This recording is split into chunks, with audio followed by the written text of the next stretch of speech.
kita mulai. Assalamualaikum warahmatullahi wabarakatuh.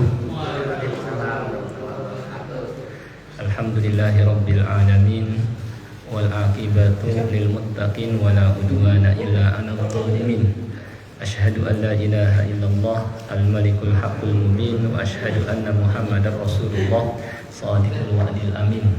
Allahumma shalli wa sallim ala nabiyyina Muhammad wa ala alihi wa sahbihi ajmain, amma ba'd.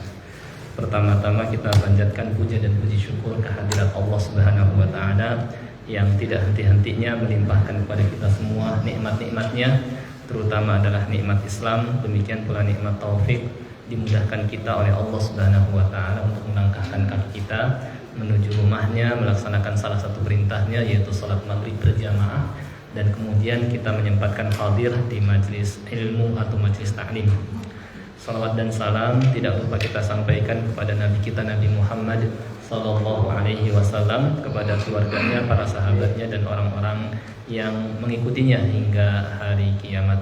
Alhamdulillah, pada kesempatan malam Sabtu ini kita dapat melanjutkan kembali mempelajari tafsir Al-Quran. Karena memang Al-Quran Allah Subhanahu wa ta'ala turunkan bukan hanya sekedar untuk dibaca, tetapi untuk kita pelajari, kita pahami isinya, dan kemudian kita amalkan kandungannya.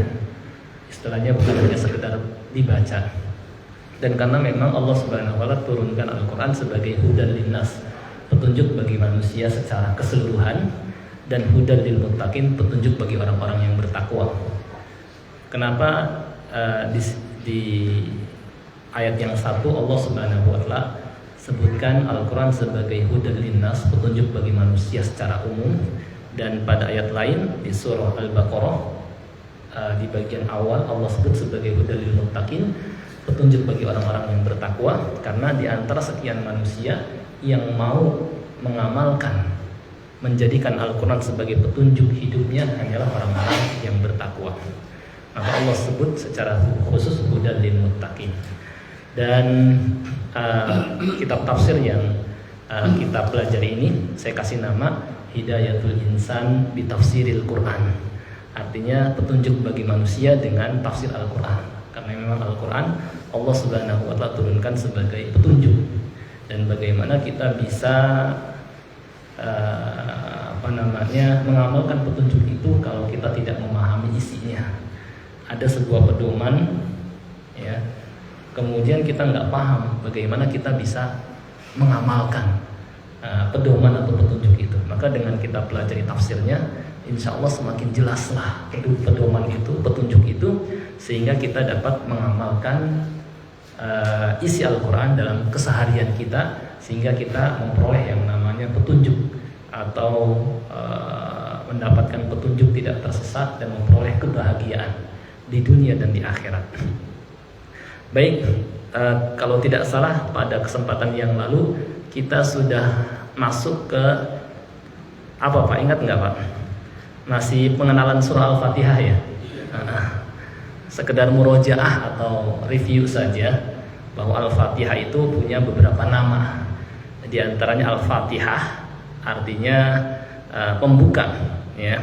Karena Al-Quranul Karim yang 30 juz dibuka dengan surah Al-Fatihah, ya, dibuka dengan surah Al-Fatihah, sehingga disebut dengan Al-Fatihah atau Fatihatul Kitab.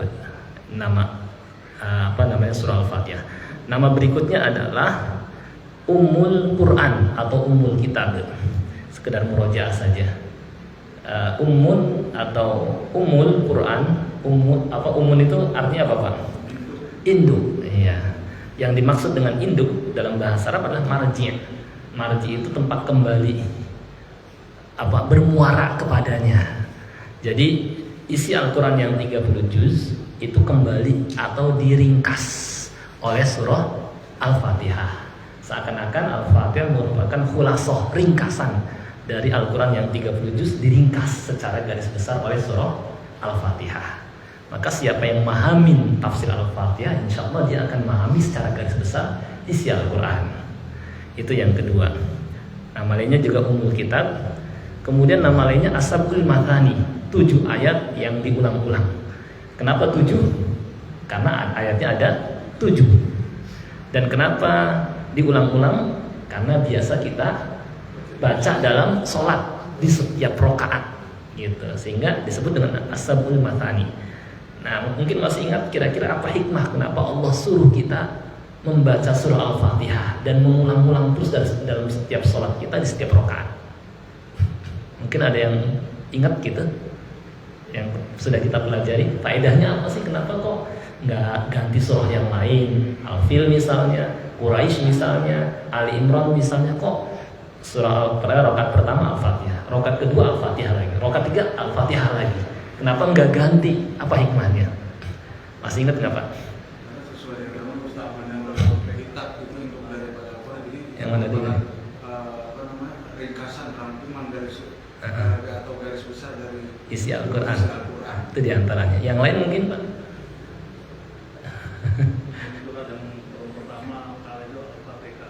Iya. Ya, jadi intinya sekedar murojaah saja bahwa hikmah dari Allah Subhanahu wa taala memerintahkan kita terus membaca Al-Fatihah di setiap sholat, di setiap rakaat adalah agar nilai-nilai yang terkandung dalam surah Al-Fatihah yang mewakili Al-Quran secara 30 juz itu terngiang-ngiang dalam benak pikiran kita, sehingga kita jadikan sebagai pedoman hidup gitu.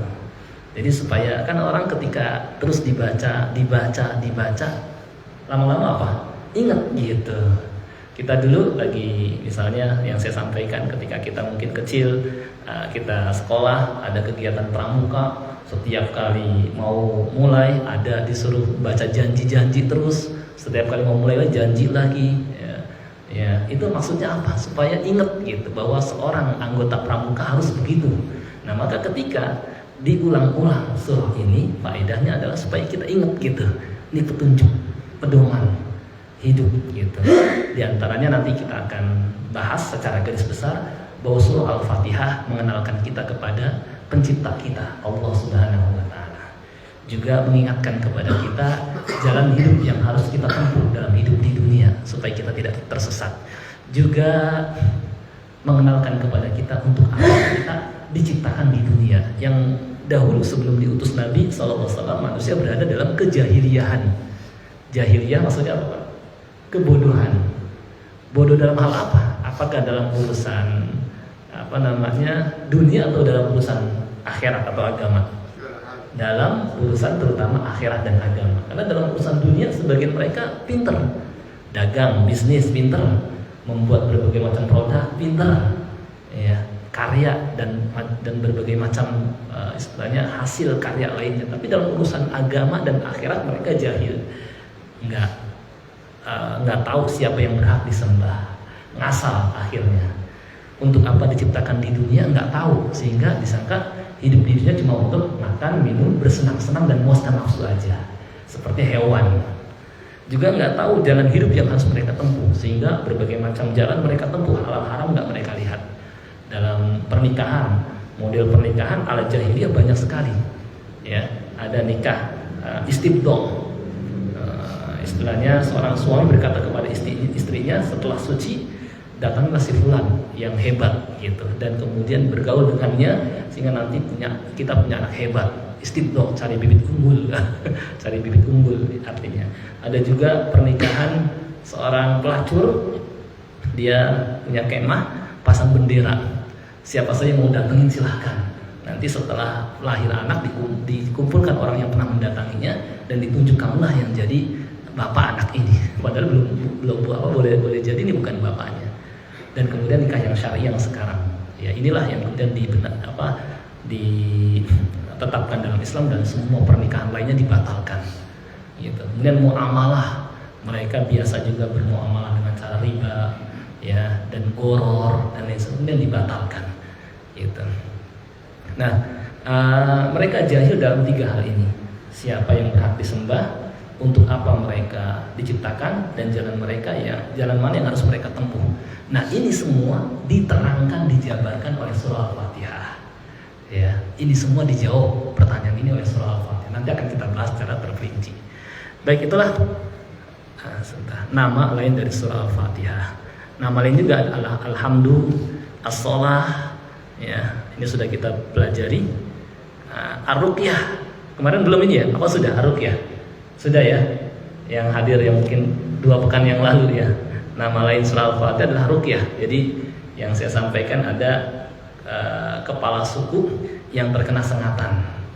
Awalnya para sahabat datang ke sebuah kampung, tapi kampung itu nggak mau menjamu para sahabat. Ya, padahal tamu itu harusnya dijamu, tapi mereka nggak mau jamu. Allah takdirkan kepala sukunya kena sengatan, entah kalajengking atau ular, dan nggak bisa bangun.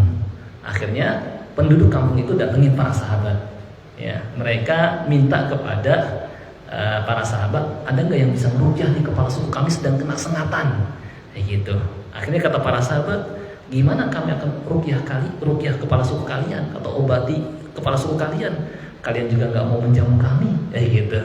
Akhirnya ya udah kalau gitu kami akan berikan kepada kalian sekawanan kambing kalau kalian bisa nyembuhkan kepala suku kami. Maka seorang sahabat bernama Abu Sa'id Al-Khudri datang. Kemudian meruqyah kepala suku ini langsung di hadapannya. Ya, nggak jarak jauh. Kalau kita kan kadang-kadang jarak jauh. Yang sakitnya di rumah sakit, kitanya di sini, kurang tepat. Harusnya di hadapan.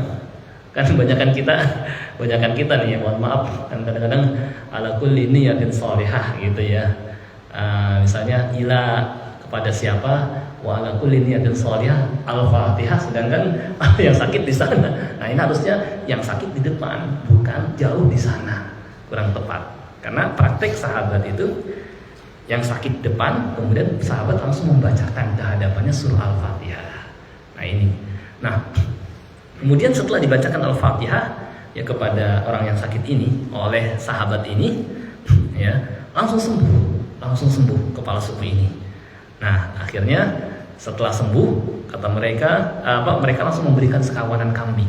Tapi kata sebagian sahabat, yaitu Abu Sa'id Al-Khudri, seorang sahabat yang takut jatuh ke dalam yang haram, tunggu dulu, jangan kita terima. Kita tanya kepada Nabi SAW, ini halal enggak? Kayak gitu ya. Akhirnya mereka datang kepada para sahabat.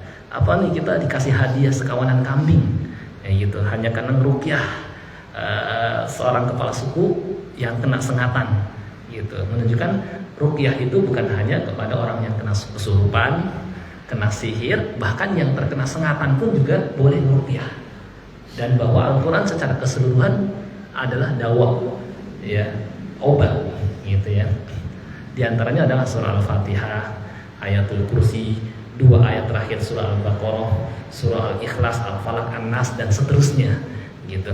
Nah, setelah datang kepada Nabi SAW, maka beliau fadhahika, tersenyum, kayak gitu ya. Waqal, dan bersabda, wa ma adraka annaha ruqyah. Dari mana kalian tahu bahwa Al-Fatihah bisa sebagai ruqyah?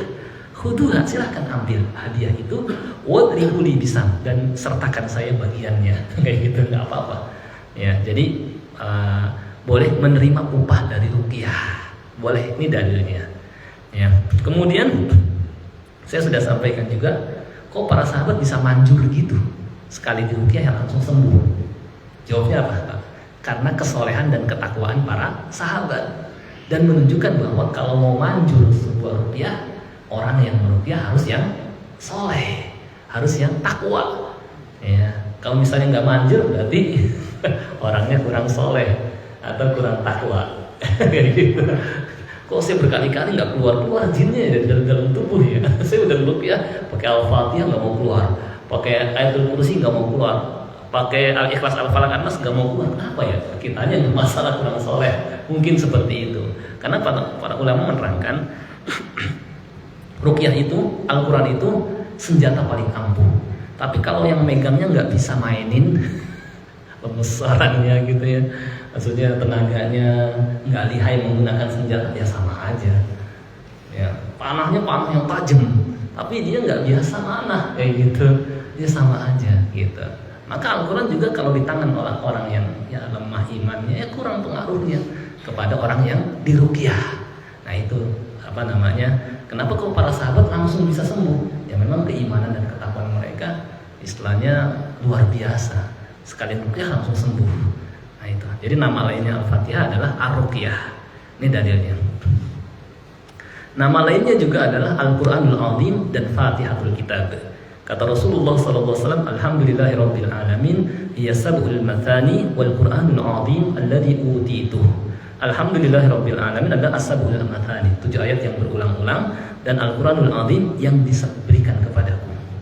Jadi nama lainnya adalah Al-Qur'anul 'azim. Ya.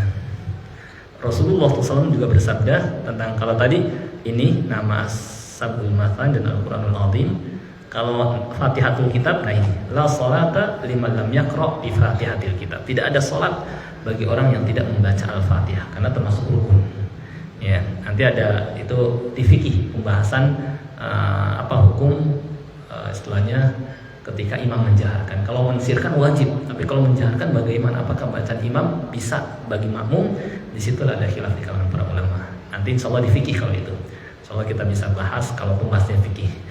Nah, kemudian surah Al-Fatihah ini tergolong ke dalam surah-surah Makkiyah. Makkiyah yang turun sebelum Nabi SAW hijrah ke Madinah, gitu ya. Sebagaimana dikatakan oleh Ibnu Abbas, Qatadah dan Abu Aliyah. Dalilnya firman Allah Ta'ala, وَلَقَدْ آتَيْنَاكَ سَبْعًا مِنَ الْمَثَانِي وَالْقُرْآنَ الْعَظِيمِ. Dan sungguhnya kami telah memberikan kepadamu 7 ayat yang dibaca berulang-ulang, as-sab'ul mathani dan Al-Quran yang agung. Ya. Sedangkan Al-Hijr ini termasuk Makkiyah, sehingga ketika disebutkan Al-Fatihah ini oleh Allah Subhanahu wa Ta'ala di surah Al-Hijr, sedangkan Al-Hijr Makkiyah, maka berarti Al-Fatihah Makkiyah turun ketika Nabi SAW belum berhijrah, gitu ya. Tetapi menurut Mujahid ini mufassir juga, murid Abdullah bin Abbas, Mujahid bin Jabr namanya. Kata beliau, surah Al-Fatihah ini Madaniyah, turunnya setelah Nabi SAW hijrah ke Madinah. Jadi ada 2 pendapat. Namun ada yang berpendapat pula bahwa Al-Fatihah turun 2 kali. Di Mekah ia turun, di Madinah juga turun. Ya. Tetapi pendapat yang mengatakan bahwa turun di Mekah ini lebih kuat berdasarkan surah Al-Hijr ini. Sedangkan Al-Hijr Makkiyah. Jadi yang rajih turun di Mekah. Baik jumlah ayatnya berdasarkan ayat ini surah Al-Hijr ada 7 ayat tanpa ada khilaf. Ya. Awal ayat ini menurut para ulama yang berpendapat basmalah bagian dari Al-Fatihah adalah Bismillahirrahmanirrahim, sedangkan akhirnya adalah Siratal ladzina an'amta 'alaihim. Jadi gini, kita lihat Al-Fatihah. Jadi kita lihat di sini Al-Quran, Al-Fatihah, surah Al-Fatihah. Ya.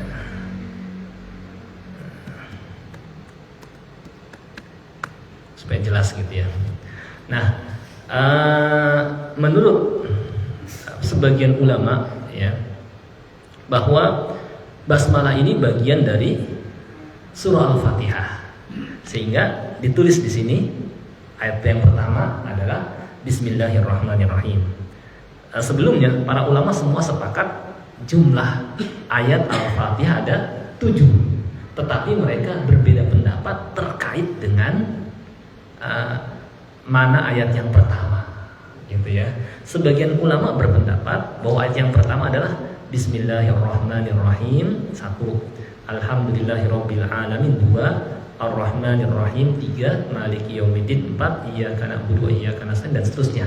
Jadi yang ketujuh adalah Siratal ladzina an'amta 'alaihim ghairil maghdubi 'alaihim waladdallin. Nah, ini menurut sebagian ulama. Tetapi yang lain, menurut ulama yang lain, bahwa basmalah itu tidak termasuk Al-Fatihah.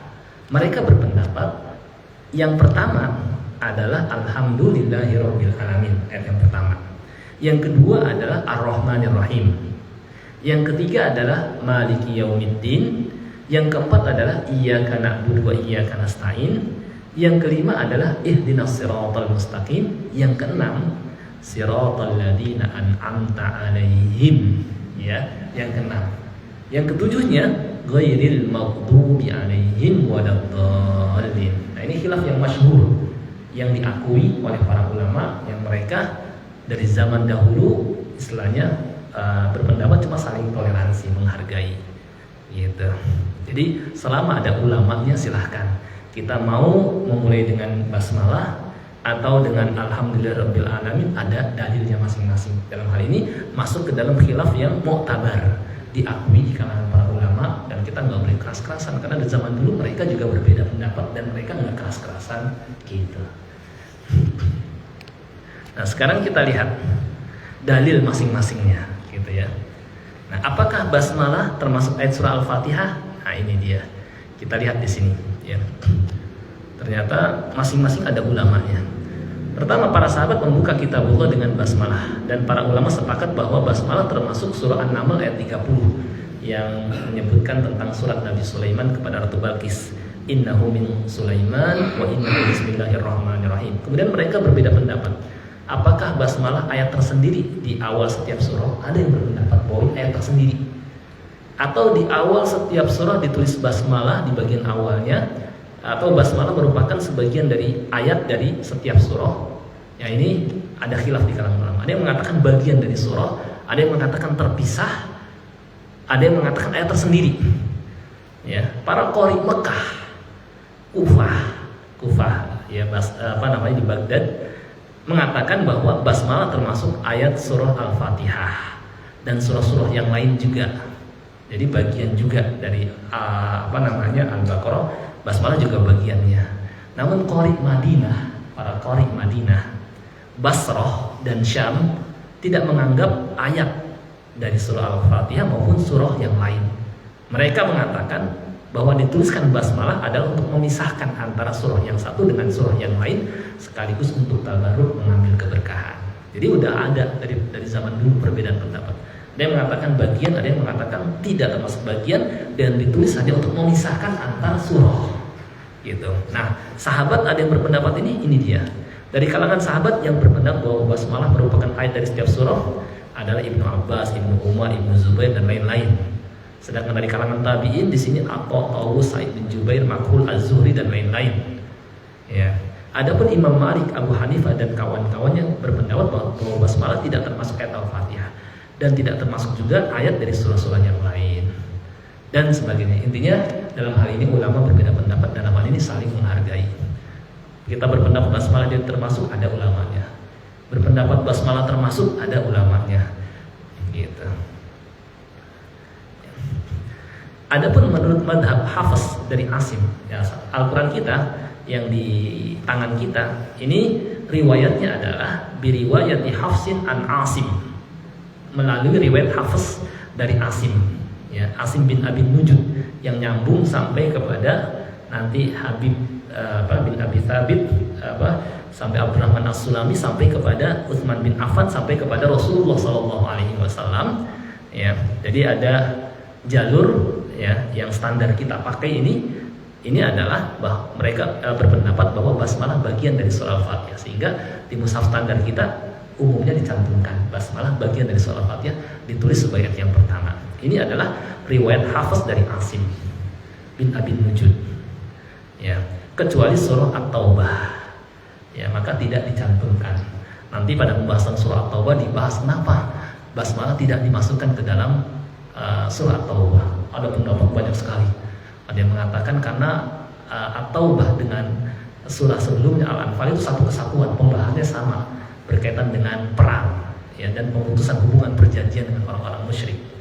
Ada yang mengatakan karena biasanya bangsa Arab kalau mereka memutuskan perjanjian damai itu nggak mengawali dengan basmalah. Ada yang mengatakan juga karena ketika disuruh menuliskan surah tersebut, Nabi SAW tidak menyuruh sahabat yang menulis untuk menulis basmalah, dan pendapat lainnya. Nanti itu insya Allah di surah Taubah. Ya. Dan setiap surah dipisah dengan basmalah selain Al-Anfal dan Taubah. Nah ini memang panjang masih mengenal namalin surah Al-Fatihah.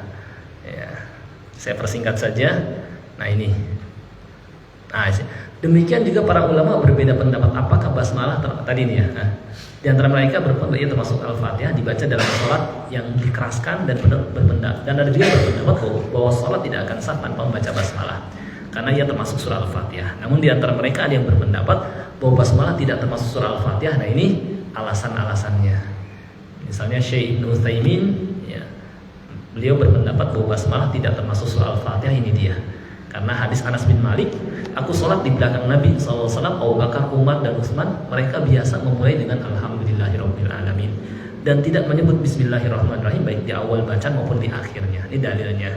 Dalam riwayat lain, mereka mensirkan basmalahnya dan seterusnya. Nah, ini di antara dalilnya. Kita lewat saja karena panjang. Sedangkan dalil yang mengatakan basmalah termasuk, nah ini juga di antaranya adalah hadis Ummu Salamah, bahwa Ummu Salamah istri Nabi SAW mendengar Rasulullah SAW ketika baca surah Al-Fatihah membaca Bismillahirrahmanirrahim, Alhamdulillahirabbil alamin, Ar-Rahmanirrahim, Maliki Yaumiddin. Beliau membacanya ayat per ayat dan memberi jeda pada setiap ayatnya. Ini dalilnya. Imam Ibnu Qayyim rahimahullah berkata, Nabi SAW terkadang menjaharkan basmalah, ya, namun mensirkannya, kata beliau, lebih sering, ya, daripada menjaharkannya. Kata Imam, ini berdasarkan riwayat-riwayat yang ada. Jadi kadang beliau menjaharkan dan lebih sering mensirkan. Mensirkan adalah mempelankan. Karenanya kan tadi ada riwayat, katanya aku sholat di belakang Nabi SAW, Abu Bakar, Umar, Utsman, mereka biasa gitu ya, mengawali dengan Alhamdulillahirabbil alamin. Jadi intinya boleh mau pakai langsung Alhamdulillahirabbil alamin, ada dalilnya. Mau dikeraskan juga ada dalilnya. Cuma kalau dari segi seringnya, Nabi SAW memulai dengan Alhamdulillahirabbil alamin dan mensirkan basmalahnya dari segi seringnya.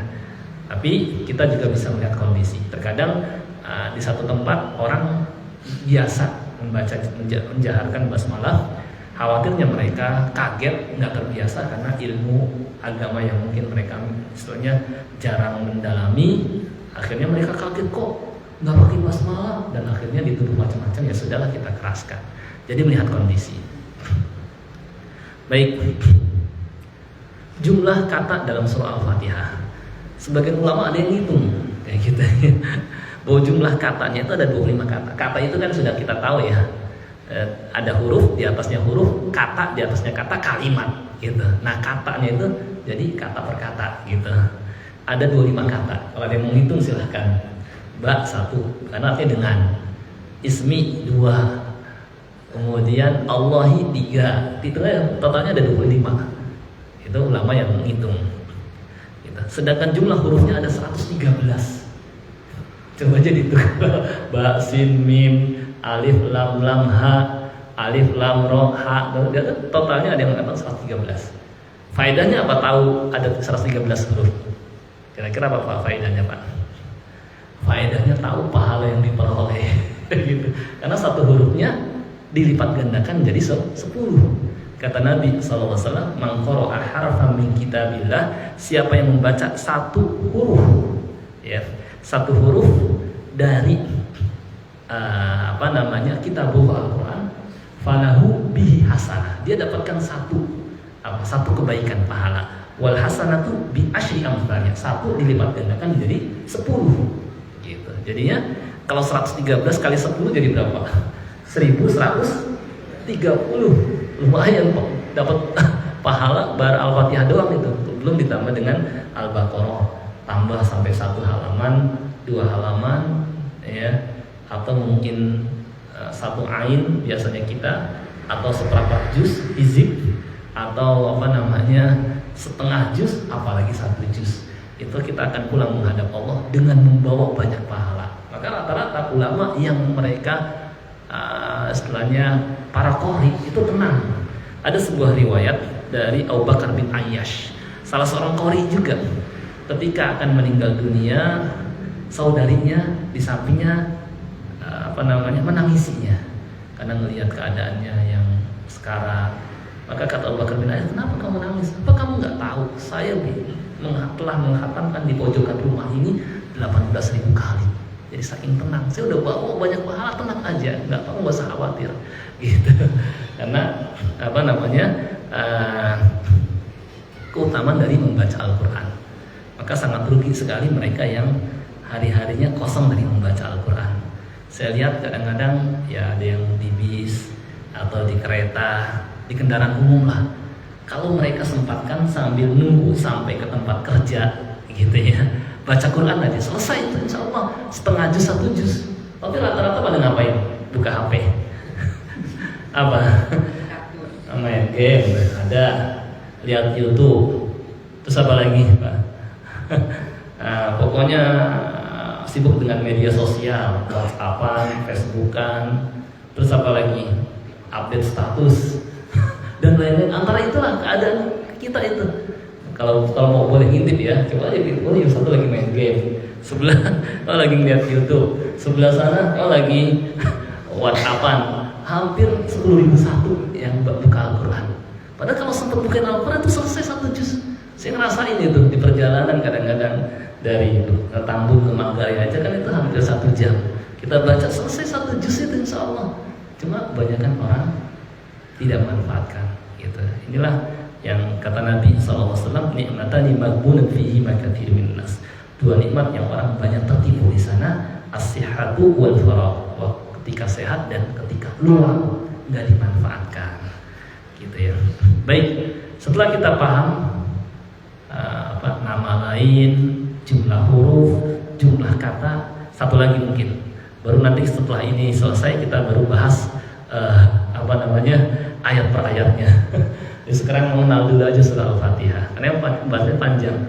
Ini jilid 1-nya dari surah Al-Fatihah sampai dengan surah Al-Imran. Tadinya sampai dengan surah Al-Nisa, kepanjangan sampai 1000 halaman lebih. Saya potong aja deh sampai Al-Imran aja udah 700 halaman. Karena makan waktu lama ini ngetik begini. Jadi kita nggak kopas tapi betul-betul ngetik.